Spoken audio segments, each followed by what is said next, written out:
what is natural language processing? Basically, first we should look at what is natural language. Natural language is a way of communication between two actors. Similarly, whenever we say a computer language or computational language, we say that it is a mechanism through which a human interacts with a computing system. Based on this definition, we move towards natural language processing domain in relationship with computer sciences. So natural language processing domain is basically area of those algorithms which help computer systems to understand natural languages. Those natural languages should be related to human beings such as English, Urdu and so on.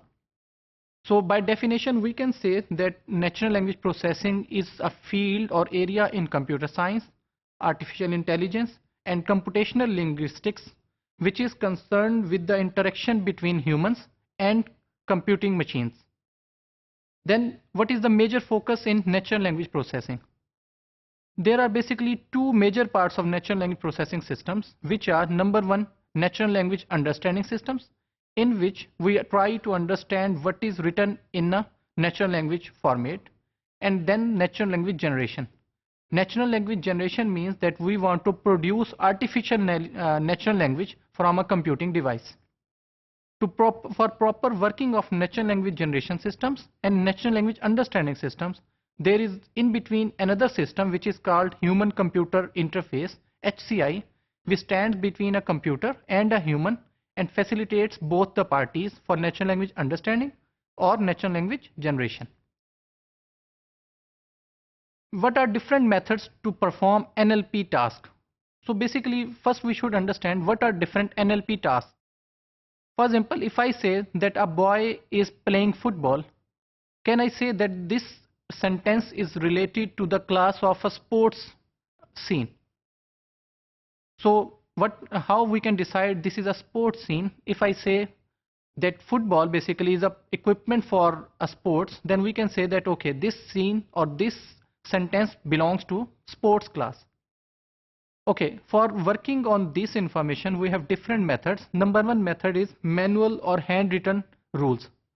So what are handwritten rules? That a user basically who is mostly an expert in specific domain says okay, if these words occur in some sentence or in some text, then it is part of this specific class.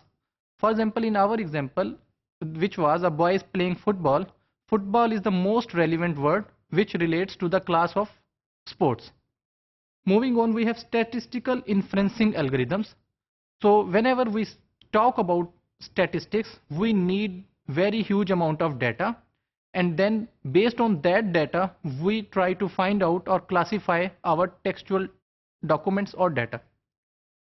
So what are the advantages of using statistical information algorithms? They would be very good against our unfamiliar inputs. Suppose whenever a human is annotating some data, if a new terms come across, then he will have to make new rules for that term. On the other hand, computer will try to match that term with the most nearby term and will assign some label to that term.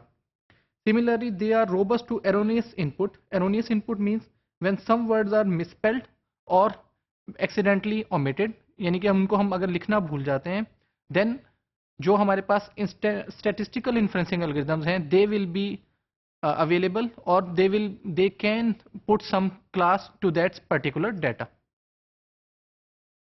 So basically most of the methods in NLP are either stochastic. Stochastic means they are not deterministic, they are non-deterministic. Then probabilistic, they are based on probabilities which have values between 0 and 1. And then they are statistical. So statistical means they have some sort of training data, and then testing data is applied based on the results of training data. And then we have methods for disambiguation, and this method of disambiguation means that if there are some sort of confusion between the data, then we can sort out that confusion, remove that confusion using different rules, which one example of those rules are Markov chain models, which I will explain later on. And then we have specific corpora. Corpora means corpus. Corpus means our data with its annotation. So what are different tasks in NLP? Major tasks in NLP are automatic summarization of the textual data. So Easily an example of this summarization can be, we have a paragraph and we write only one sentence which represents complete information from that paragraph. We have discourse analysis. Discourse analysis, an example is that if I say a sentence that John is playing football, he is a very good player, so he and John are basically related to each other. Machine translation, when we translate something from one language to another, such as from English to Urdu. Morphological segmentation. Morphological segmentation is basically based on some basic structure or shape of textual data, such as from sentences we can write words, and from words we can find out different part of speech and etc. Then name entity recognition. For example, John is playing football. John is a named entity, basically a noun which has some name. Natural language generation, to generate artificial language, and then natural language understanding. And finally, what are different applications of NLP? There is a huge set of applications. I have listed very few of them in this slide, which are native language identification.